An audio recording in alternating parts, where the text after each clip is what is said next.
असना पापक्षय घाट बिनता जय भोले हर हर महादेव ओम नमः शिवाय आम यहाँ पहुँची आसनु बिनका पापक्षय घाट यहाँ हूँ पापक्षय घाट जगन्नाथ मंदिर जेनटा आपण मैंने देखिपे यहाँ जगन्नाथ मंदिर यहाँ बंद अच्छे यहाँ 2 बजे बजीचे 3-4 बजे खुलबे 3-4 बजे दर्शन करमा और फिर जिमा जय बोले हर हर महादेव ओम नमः शिवाय। यहाँ हूँ से महानदी जेन महानदी तृतीय अनंग भीमदेव गाधुले और बरगज चिंगी थे जेनते सब पाप कटी यहाँ हूँ से महानदी और यहाँ हूँ से बरगजटा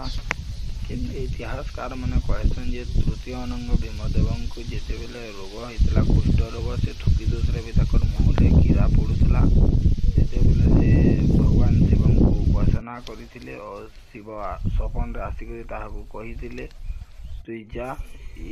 पश्चिम दिगे महानदी तरे तरे जीव 1 योजन गोटे मंदिर बनाबो तो सब दुख कष्ट दूर हो राजा सेनुले बाहरी गले मंदिर बनाबार लगी प्रथमे तिल नदीर खणी बैद्यनाथ ग्राम गोटे नागसापटे देखले सेन मंदिर तैयार कले नागेश्वर बाबा सेनु आसले तिल नदी और महानदीर जेन मिलन है से जगह गोटे मंदिर बनाले रामेश्वरम बाबा बोली सेनुले बाबा आसले जगह गोटे कला गाई थे गुरस डालुला तार आपे आपे शिवलिंग न देखिक राजा ये जगह गोटे मंदिर के तैयार कले बरगज जिते बेले छिंदी कर आसले से सब रोग कष्ट दुख सब दूर से लगी जगह कहसन पापक्षय घाट जेन जगह कि आसले सब पाप दुख कष्ट सब दूर हो जासी बोल लोकंर विश्वास और आस्था रही है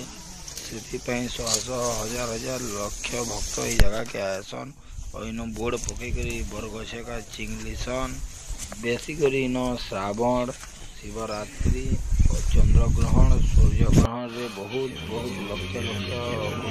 भक्तों लगती बाबा कपिलेश्वर इन पूजा पेसन और एंता गोटे वीर बजरंग बली मूर्तिटे इन बसा है जेनटा कि बहुत सुंदर दिशुचे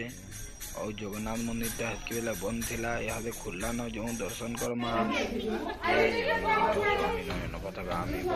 भगवत में आपण मैंने देखिपे मंदिर भितर जगन्नाथ बलभद्र माँ सुभद्रा 3 जन पूजा पाती मंदिर पंडित गोटे कुंदा हाथ